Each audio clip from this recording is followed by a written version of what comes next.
Awesome people of planet Earth, greetings. Real quick, I just want to do a quick review on my thoughts about London. If you're planning on going there and this is your first trip, first thing you might want to grab is one of these. Okay? Because a regular socket plug, if you're leaving from the United States, is not going to work. So grab you one of these bad boys. Okay, look them up. The Airbnbs, if you do grab an Airbnb, a lot of times they won't accommodate you with a nice size trash can. It'll be some little small shit. They probably hold a soda or two in it. All right, so make sure you cop up on toiletries and keep them in your room for yourself. Your own toothbrush, toothpaste, your own trash can, trash bags, your own toilet paper. Also, the Airbnb where I was staying at had a mold issue in the bathroom. You know, but if you're gonna be there for a week or a couple of days, you'll survive. Make sure that the sink and the drains work as well, because also they had this weird funky shower system where it was just a shower part and no tub, half glass connected to the wall, and the other half was just exposed bare open. You could walk right in there. Everything was on one level, so enough water filled up in the tub area will leak right out where the toilet and the sink is at in a matter of minutes. So my sister developed a method where she would put a bucket in the shower with her to catch a lot of the water, so a lot of it didn't, flow into the other part of the bathroom, which was pretty smart. I just put a towel on the floor to catch the excess water.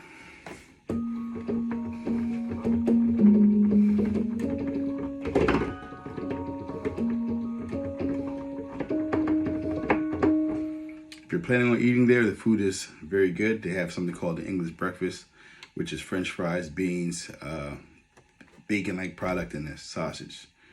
If you're a person whose taste buds are mild, that might work for you. It's not the most seasoned thing, but it's definitely palatable. The Indian restaurants and every other restaurant out there, the Asians and stuff like that, Asian restaurants, very good. Bombay is an Indian restaurant that was close to where we were staying at in Wimbledon. I gave that a 10.0. Perfect score.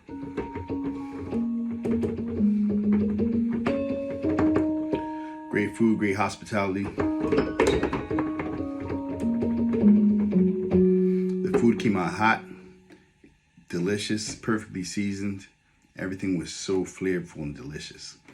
I had the butter chicken, and my sister had a curried fish, and we had it with some jasmine rice and the naan bread with the garlic and another seasoning added with the garlic butter on the naan bread. Perfect. I had pan-seared salmon, so delicious, and the portions were perfect. I couldn't even finish the salmon, that's how big it was.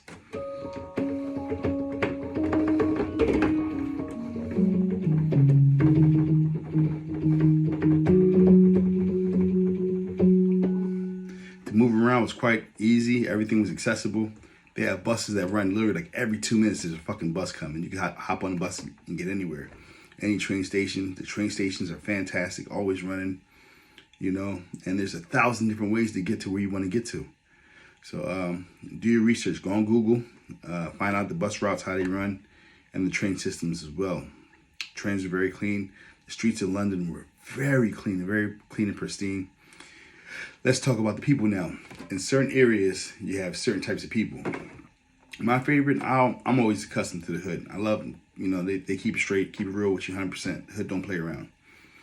That would be known as Brixton. Brixton got it going on. I can play my guitar as loud as I want out there, no issues. The people are very cool, very well fashionably dressed and all that good stuff. They had a Jamaican restaurant out there, oxtail. Man, when I say meat fall off the bone and flavored to the bone, incredible. So you might want to check out Electric Avenue in Brixton. It's, to me, it seems like a small Jamaica. Mixed with a little bit of Philly and with a splash of London vibe. But the main vibe I was getting out of there was a Jamaican type of vibe. So it's a very decent place.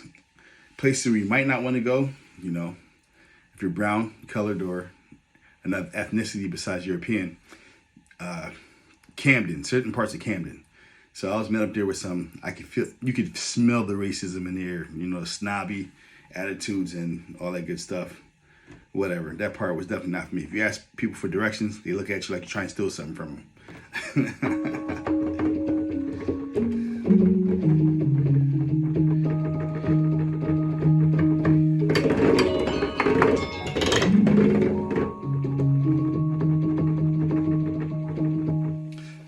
Temperaments. Everybody's temperament was pretty much okay, except for the racial fuckers, of course. But the temperaments up there, everybody's mild mannered. They're willing to help you out, point you in the right directions and things. The food is relatively cheap. Everything's pretty much affordable. It's just when you're changing over your money now, that's where you get robbed at. So learn the rates and all that good stuff, and try not to keep too much of the change, because they'll take the dollar bills and all that from you, but the change, they really don't fuck with the change too much. So you're pretty much stuck with that.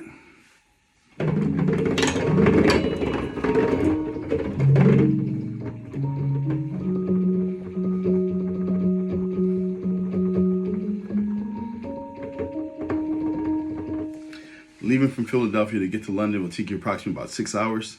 The flight is relatively quick, and they feed you and feed you and feed you and feed you and feed you until you land.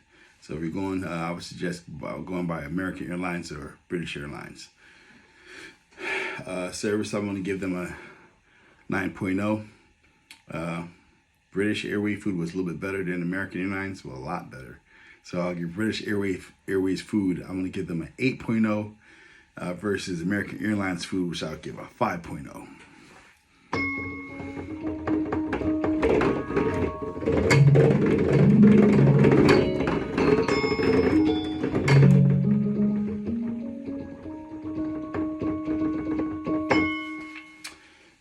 The Afghanistan, Pakistan, Indians, and Middle Eastern guys up there are very cool.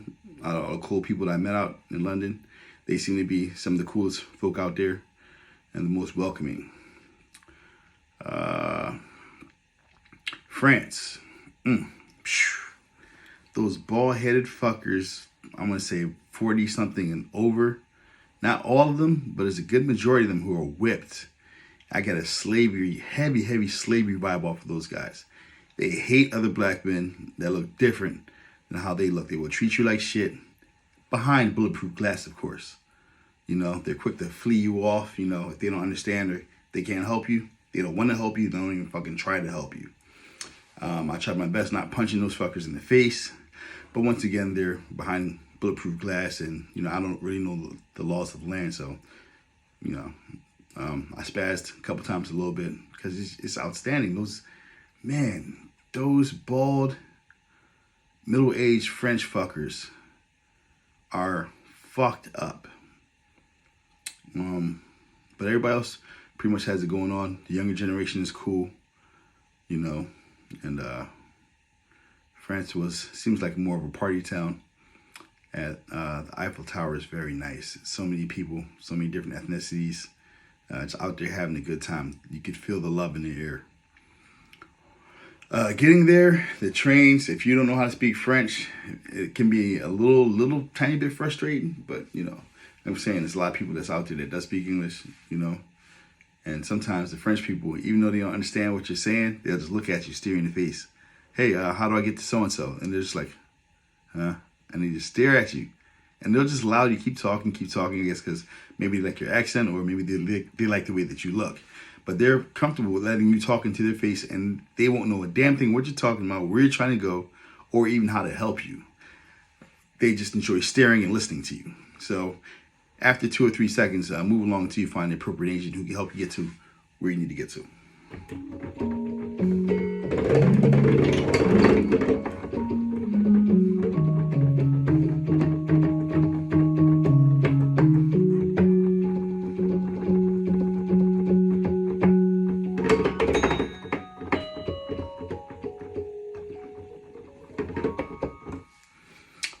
I give London very high score in just how chill and relaxed and how decent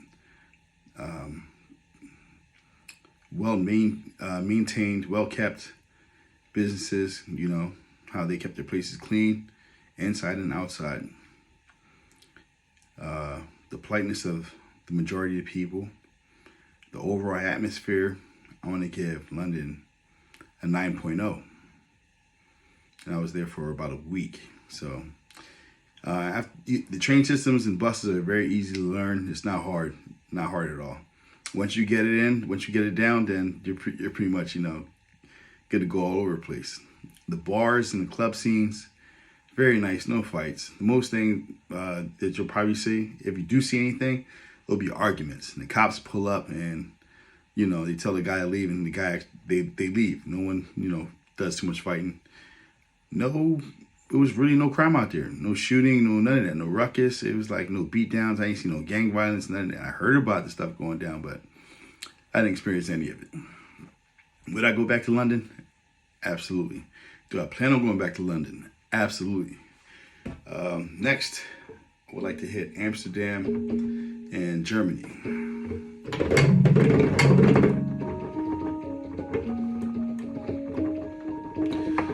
So if you're thinking of traveling to London, do it. Okay, if you want to stay about a week, take about a good $3,500 with you. Peace.